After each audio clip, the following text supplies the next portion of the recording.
Welcome to KR TV. నేను మీ శ్రావణి. అధికారంలోకి రావడానికి విచ్చలవిడి హామీలు, వచ్చాక రైతులపై టోపీలు. ఇదే కాంగ్రెస్ తీరనే విమర్శలు రోజు రోజుకి ఎక్కువ అవుతున్నాయి. ప్రస్తుతం రైతు బంధు విషయంలో కూడా ఇదే తీరుగా వ్యవహరిస్తోంది ప్రభుత్వం. ఇక నుండి రైతు బంధు కేవలం 2 ఎకరాలకేనా? ఎవరెవరకు రైతు బంధు ఇవ్వాలనుకుంటుంది ప్రభుత్వం? అసలు కొత్తగా రైతు బంధు విషయంలో తీసుకోబోతున్న నిర్ణయాలు ఏంటి? కాంగ్రెస్ ప్రభుత్వం రైతు బంధు విషయంలో తెలంగాణ రైతులను మోసం చేస్తోందా? ఇది ఇప్పుడు మనం తెలుసుకోవాల్సినటువంటి అంశం. తెలంగాణ గడ్డ మీద రైతు గుండె మళ్లీ రగులుతోంది. ఎన్నికలొస్తే ఏకకాలంలో 15,000 ఇస్తాం, ప్రతి గింజకు బోనస్ ఇస్తామని నమ్మబలిగినటువంటి కాంగ్రెస్ ప్రభుత్వం తీరా గద్దెనెక్కిన తర్వాత రైతులకు చుక్కలు చూపిస్తోందంటున్నారు సామాన్యులు. అసలు రైతు బంధు అందరికీ వస్తుందా, లేక కేవలం 2 ఎకరాలకే పరిమితం కాబోతుందా? కాంగ్రెస్ ప్రభుత్వం తెలంగాణ రైతాంగాన్ని నిర్మూలనం చేస్తోందా?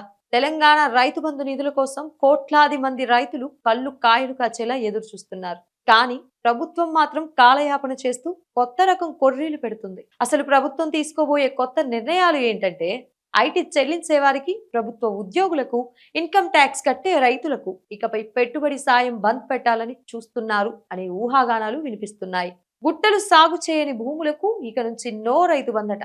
సాగులో లేని భూములకు, రియల్ ఎస్టేట్ వెంచర్లకు రైతు బంధు ఆపేస్తున్నాం అంటున్నారు. ఇక్కడి వరకు బాగానే ఉన్నా అసలు మెలిక ఇక్కడే ఉంది. కానీ పరిమితి 5 ఎకరాల, 10 ఎకరాల, లేక కేవలం 2 ఎకరాలకేనా అని సందేహాన్ని తెరపైకి తెచ్చి రైతులను అయోమయంలో పడేశారు. అవును, ఇప్పుడు పల్లెల్లో మాట్లాడుతున్నటువంటి హాట్ టాపిక్ ఇది. ప్రభుత్వం బడ్జెట్ భారాన్ని తగ్గించుకోవడానికి అంతర్గతంగా ఒక స్కెచ్ వేస్తోందనే ఆరోపణలు బలంగా వినిపిస్తున్నాయి. కేవలం 2 ఎకరాలు లేదా 5 ఎకరాల లోపు ఉన్న చిన్న సన్నకారు రైతులకు మాత్రమే రైతు భరోసా పరిమితం చేయాలని ప్రభుత్వం చూస్తోందన్న వార్తలు వస్తున్నాయి. తెలంగాణలో మెజారిటీ రైతులు 5 ఎకరాల లోపు ఉన్నవారే అయినప్పటికీ అంతకంటే ఎక్కువ ఉన్న మధ్యతరగతి రైతులను పథకానికి దూరం చేయడం ఎంతవరకు న్యాయం అనే విమర్శలు వస్తున్నాయి. ఎన్నికల మేనిఫెస్టోలో ఎకరానికి 15,000 ఇస్తామని చెప్పారు. కానీ 2 ఎకరాలకే ఇస్తాం, 5 ఎకరాలకే ఇస్తామని ఎక్కడైనా చెప్పారా? నాడు ఓట్ల కోసం ఎకరాకు 15,000 అని ఆశ చూపి నేడు అధికారంలోకి వచ్చాక నిబంధనల పేరుతో కోతలు విధించడం నమ్మక ద్రోహం కాదా అని ప్రశ్నలు వినిపిస్తున్నాయి. కాంగ్రెస్ ప్రభుత్వం తెలంగాణ రైతాంగాన్ని ఏ విధంగా వంచిస్తోందో చెప్పడానికి ఇదే నిదర్శనం అంటున్నారు విశ్లేషకులు. గతంలో సీజన్ మొదట్లోనే ఖాతాల్లో పడే డబ్బులు ఇప్పుడు సీజన్ ముగిసిపోతున్నా జాడలు లేవు. రైతు మళ్లీ వడ్డీ వ్యాపారుల దగ్గరికి వెళ్లాల్సినటువంటి పరిస్థితే తెచ్చారు. రూపాయి పెంచలేదు కదా, ఉన్నది కూడా ఇస్తనే లేరు. 10,000 నుంచి 15,000కు పెంచుతామన్నారు.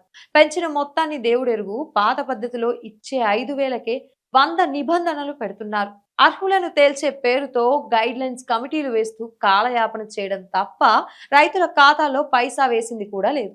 అన్నదాతను రాజును చేస్తామని చెప్పి అధికారంలోకి రాగానే అగచాట్లు పాలు చేయడం కాంగ్రెస్ ప్రభుత్వానికి తగదు. ఇక నిబంధనల పేరుతో కోతలు విధిస్తూ, పరిమితులు విధిస్తూ రైతుల పొట్ట కొడితే తెలంగాణ సమాజం ఊరుకోదు. ఇక ఇప్పటికైనా ప్రభుత్వం గైడ్ లైన్స్ పేరుతో డ్రామాలు ఆపి అర్హులైన ప్రతి రైతుకు ఏ ఎకరాకు కోత లేకుండా రైతు భరోసాను తక్షణమే విడుదల చేయాలి. లేదంటే కాంగ్రెస్ ప్రభుత్వానికి రైతులే బుద్ధి చెప్పడం ఖాయం.